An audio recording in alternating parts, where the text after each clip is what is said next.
بسم اللہ الرحمن الرحیم۔ اے چھاؤں چھاؤں شخص تیری عمر ہو دراز۔ ڈائری مکرم عابد خان صاحب سے ایک انتخاب۔ ایک دلچسپ واقعہ۔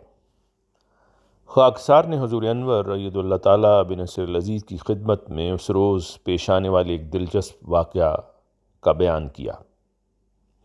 میں نے بتایا کہ دورے کے ابتداء میں مکرم ماجد صاحب، مکرم مبارک ظفر صاحب اور خاکسار کو مسجد کے سامنے سڑک سے پار ایک دفتر مہیا کیا گیا تھا۔ ہوا کچھ یوں کہ اس دفتر تک پہنچنے کے لیے ہمیں لجنہ معلّہ کی ایک چیک پوسٹ سے گزرنا پڑتا تھا۔ چونکہ ہم لجنہ کی ممبرات کے لیے کسی قسم کی تکلیف کا باعث نہیں بننا چاہتے تھے، ہم نے مکرم میجر صاحب افسر حفاظت خاص سے درخواست کی کہ کیا ہمارے دفتر تک پہنچنے کا کوئی متبادل راستہ ہے۔ مکرم میجر صاحب نے پورے اعتماد کے ساتھ ہمیں بتایا کہ ہم سلام کہتے ہوئے بغیر کسی مسئلہ کے لجنہ کی اس چیک پوسٹ سے گزر سکتے ہیں۔ یوں میجر صاحب کی قیادت میں ہم ان کے پیچھے پیچھے جس حد تک ممکن تھا سر جھکائے چلنے لگے۔ جو ہی ہم لجنہ کی چیک پوسٹ پر پہنچے، میرا خیال ہے کہ ہم سب کا یہی خیال تھا کہ میجر صاحب کے ساتھ ہونے کی وجہ سے لجنہ کی ممبرات ہمیں گزرنے دیں گی۔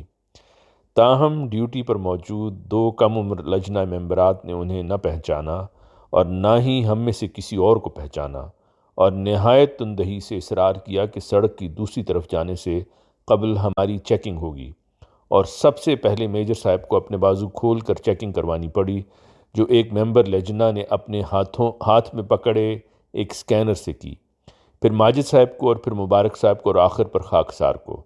میں نے بھرپور کوشش کی کہ اپنی باری کے انتظار میں جس دوران ہمارے بزرگوں کی تلاشی لی جا رہی تھی اپنی ہنسی پر قابو رکھوں، جبکہ وہ خود بھی بڑی عاجزی سے اپنی تلاشی کروا رہے تھے۔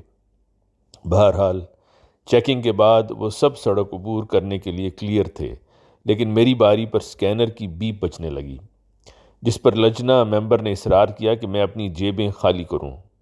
چنانچہ خاکسار نے اپنی جیبیں خالی کیں، جس کے بعد کی جانے والی تلاشی پر مجھے آگے جانے کی اجازت دے دی گئی۔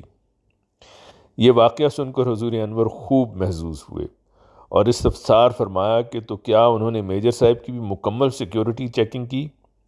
میں نے عرض کی کہ جی ہاں۔ اس پر حضور انور مسکرا دیے۔ اگرچہ شناخت کا یہ عمل ہمارے لیے کچھ تعجب انگیز تھا کہ لجنہ کی ممبرات نے ہمیں سکین کیا، لیکن وہ ہمیں چیک کرنے پر حق بجانب تھیں، کیونکہ وہ ہمیں پہچانتی نہیں تھیں۔ اس لیے میرا خیال تھا کہ حضور انور ان کی بیدار مغزی کی تعریف فرمائیں گے۔ دوسری جانب میں نے بھی اپنا سبق سیکھ لیا اور مصمم ارادہ کیا کہ اب دورے کے دوران اپنی جیبیں خالی رکھوں گا۔ شکر ہے کہ اگلے روز مکرم منیر جاوید صاحب نے کہا کہ ہم ان کے دفتر کو شیئر کر سکتے ہیں۔ یوں اس کے بعد دوبارہ ہمیں ایسی صورتحال کا سامنا نہیں کرنا پڑا۔ حضور انور کا مثالی نمونہ۔ حال ہی میں تعمیر ہونے والی ہماری چند مساجد کی طرح مسجد نصرت جہاں میں امام کے لیے الگ سے داخلی راستہ نہیں ہے، اس لیے حضور انور مسجد کے صدر دروازے سے تشریف لاتے۔ یوں جب نماز مکمل ہو جاتی تو حضور انور احمدیوں کے پاس سے گزرتے ہوئے واپس تشریف لے جاتے۔ حضور انور سفر کی وجہ سے چونکہ قصر نماز ادا فرما رہے تھے، اور بسا اوقات جب حضور مسجد سے باہر تشریف لے جانے کے لیے اٹھ کھڑے ہوتے تو بعض مقامی احمدی احباب اپنی بقیہ نماز ادا کر رہے ہوتے۔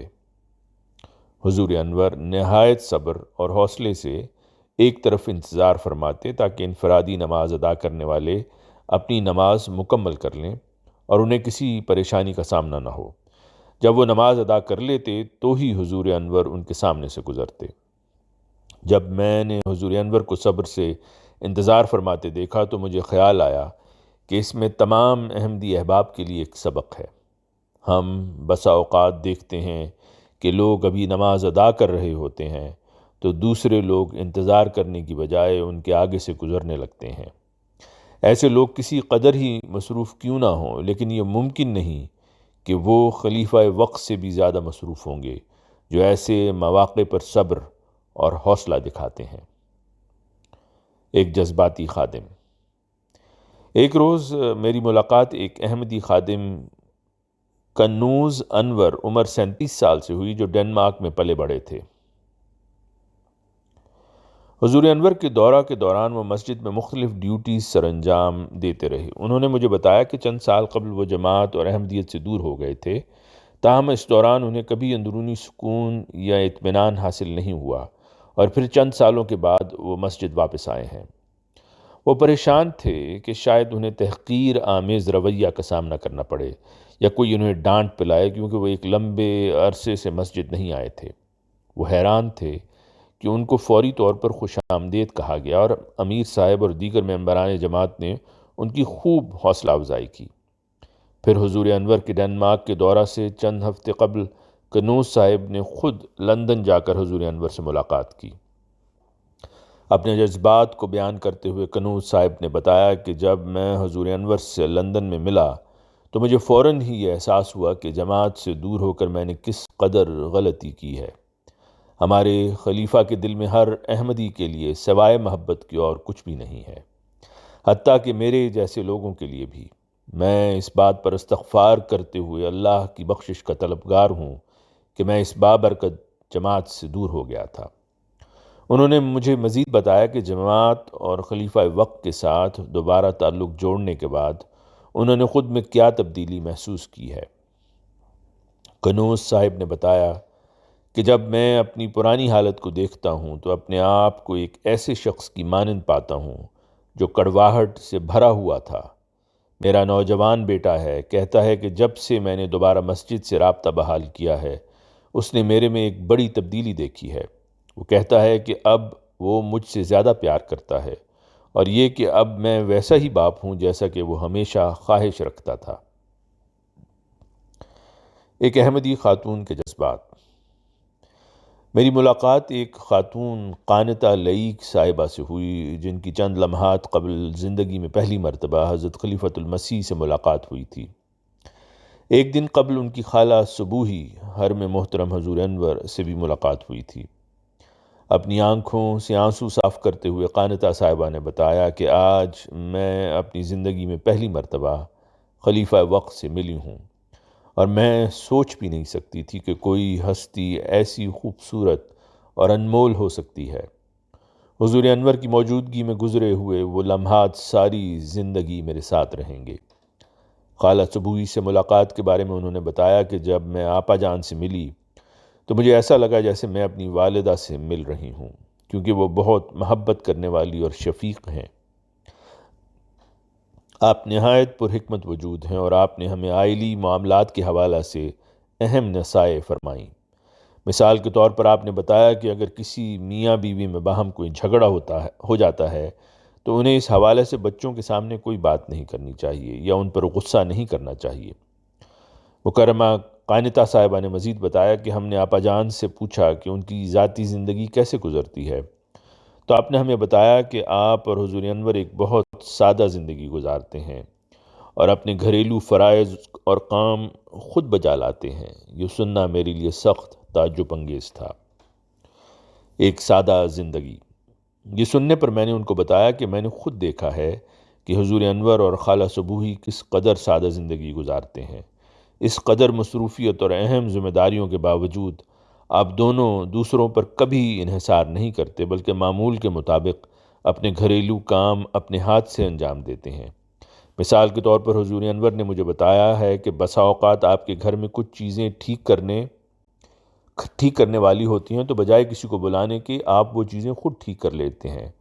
حضور انور بعض گھریلو کام بھی اپنے دست مبارک سے انجام دیتے ہیں، جیسے لائٹ بلب تبدیل کرنا یا گھر میں دھونی وغیرہ دینا تاکہ نقصان دہ کیڑے مکوڑوں سے بچا جا سکے۔ اسی طرح بعض لوگوں کا خیال ہوتا ہے کہ خالہ صبوحی کے پاس بے شمار کام کرنے والی خادمائیں ہوں گی یا کھانا پکانے والیاں ہوں گی، مگر حقیقت میں ایسا کچھ بھی نہیں ہے۔ مزید برآں لندن میں حضور انور کے دفتر کے پیچھے آپ کا ایک چھوٹا سا باغیچہ بھی ہے۔ بعض مواقع پر خاکسار کو بھی اس باغیچہ میں حاضر ہونے کا موقع ملا، جبکہ حضور اس کے پھولوں اور پھلوں سے محظوظ ہوتے ہیں۔ خاص طور پر گرمیوں کے موسم میں حضور انور کے باغیچہ میں چیری اور انجیر اگتی ہیں، اور میں نے خود مشاہدہ کیا ہے کہ اس قدر محبت بھرے انداز میں حضور انور ان سے لطف اندوز ہوتے ہیں۔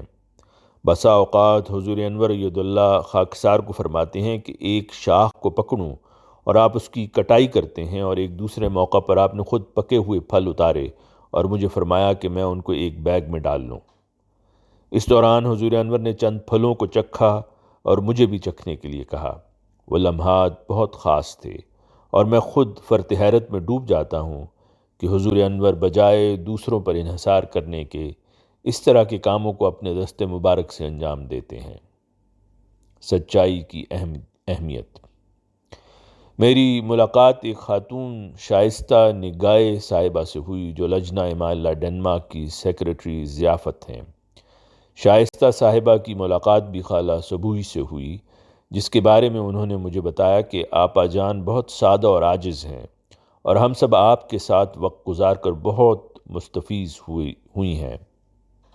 آپ بہت محبت کرنے والی اور شفیق ہیں، اور لجنہ امائلہ کے ممبرات کے لیے ایک علم کے چشمے کی مانند ہیں۔ ایک چیز جس پر آپ نے بہت زور دیا وہ یہ تھی کہ ہمیں اپنے جملہ معاملات میں ہمیشہ سچ بولنا چاہیے۔ بس جب وہ کوئی بات کہتی ہیں تو آپ کو توجہ سے سننی چاہیے، کیونکہ آپ دیکھ سکتے ہیں کہ وہ خود ایک قابل تقلید وجود ہیں۔ بحوالہ حضور انور کا دورہ اسکینڈینیویا مئی 2016۔ مترجم ابو سلطان صاحب، معاونت مظفرہ ثروت صاحبہ، آواز مرزا عمران احسن۔